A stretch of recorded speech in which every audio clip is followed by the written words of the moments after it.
count was 4 civilians and 3 Vietnamese communist soldiers.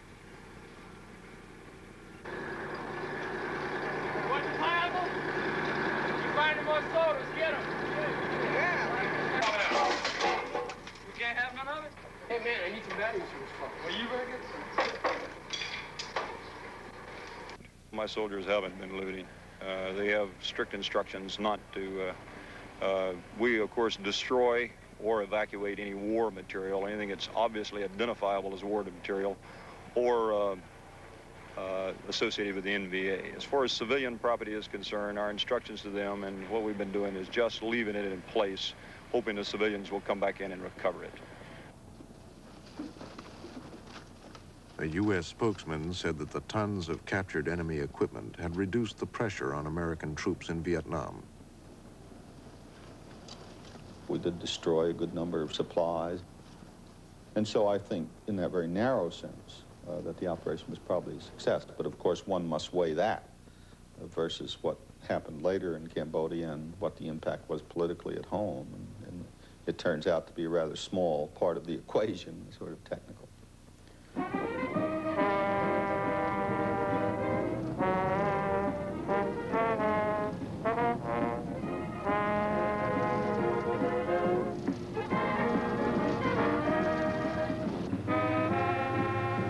More than 350 American soldiers had died during the invasion. Within 60 days, as promised, the American forces pulled out of Cambodia.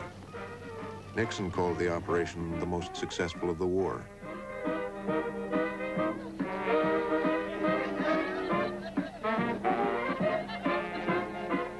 The U.S. troop withdrawals from Vietnam were speeded up.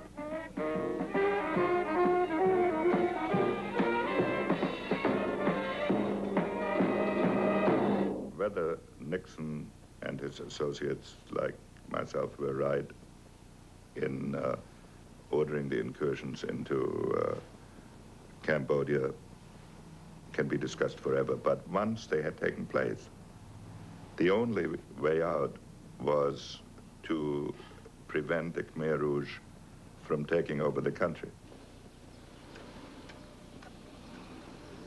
A plan to save American lives had plunged Cambodia into full-scale war. As the war widened, the North Vietnamese moved into the interior, helping the Khmer Rouge to organize and expand.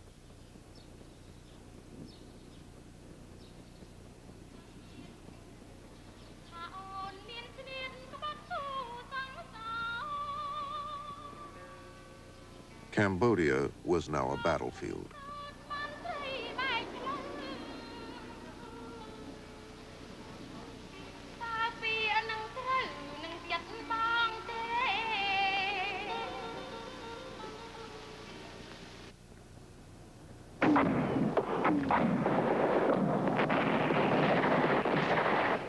Financed by American money, Cambodia's army, FANC, was now the best paid in Southeast Asia, but it was inexperienced and inefficient as it sought its elusive enemy.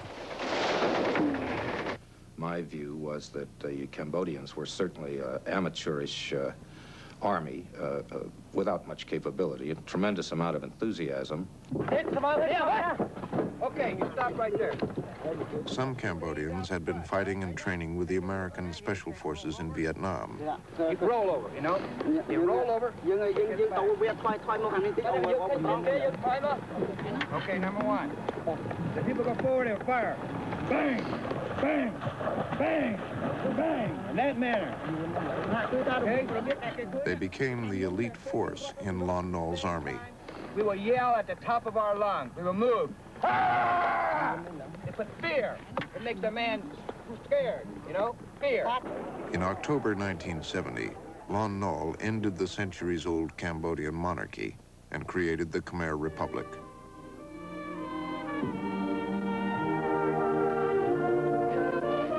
The early optimism had crumbled and the economy was in a shambles. But the army, with U.S. aid, had grown fourfold, 100,000 men.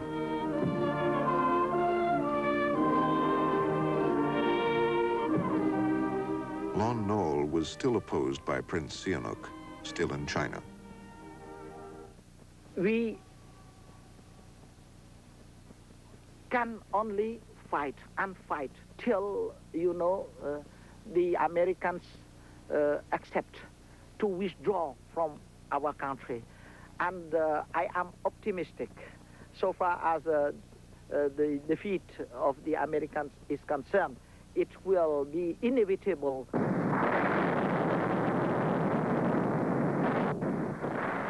On January 22nd, 1971, the Vietnamese communists hit Phnom Penh for the first time, destroying ammunition dumps and oil supplies, and wiping out the Cambodian Air Force.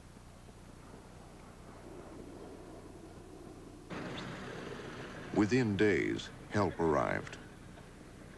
20 American soldiers flew in from Vietnam, carrying guns but wearing civilian clothes.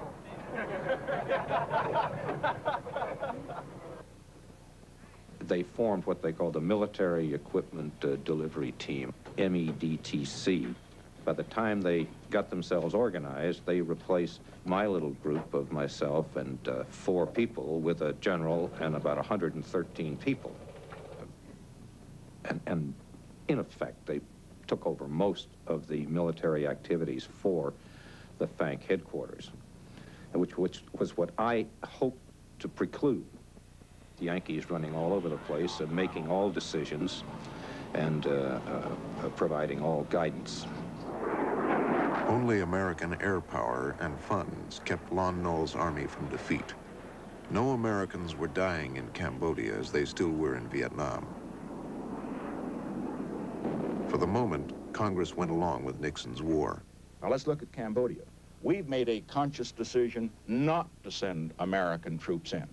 There are no American combat troops in Cambodia. There are no American combat advisors in Cambodia. There will be no American combat troops or advisors in Cambodia. We will aid Cambodia. Cambodia is the Nixon doctrine in its purest form. Vietnam was in violation of the Nixon doctrine, because in Cambodia what we are doing is helping the Cambodians to help themselves. The doctrine was also tested against the Ho Chi Minh Trail in southern Laos. In early 1971, South Vietnamese forces, using American equipment, moved against the communist supply routes.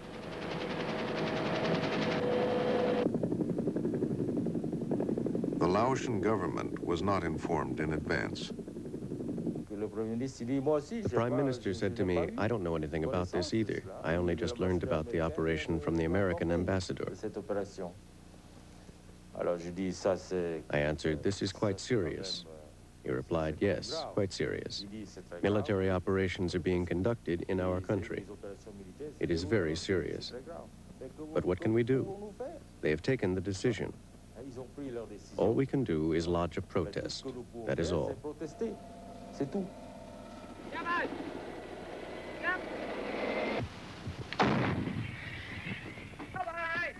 The United States planned the invasion and gave it air and artillery support. But without American combat troops beside them, the South Vietnamese forces fled in disarray.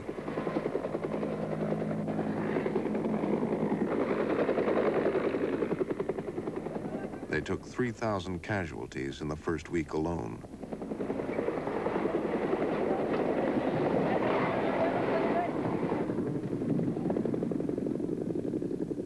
In Laos, the Nixon doctrine had failed. But in Cambodia, it was still intact. As American aid poured in, corrupt Cambodian officers invented phantom soldiers. A quarter of Cambodia's army existed only as names on pay slips, endangering the lives of those who fought on in understrength units. In 1973, after 3 years' exile in China, Sihanouk went into the Khmer Rouge zone of Cambodia. Samdech Norodom Sihanouk embraces Khieu Samphan, Vice Prime Minister of the Royal Government of National Union of Cambodia and Commander-in-Chief of the People's National Liberation Armed Forces. The enemy say that Mr. Khieu Samphan has been dead for several years. But here, you can see him chatting cordially with Samdech Sihanouk. Sihanouk also embraced another Khmer Rouge leader, Pol Pot.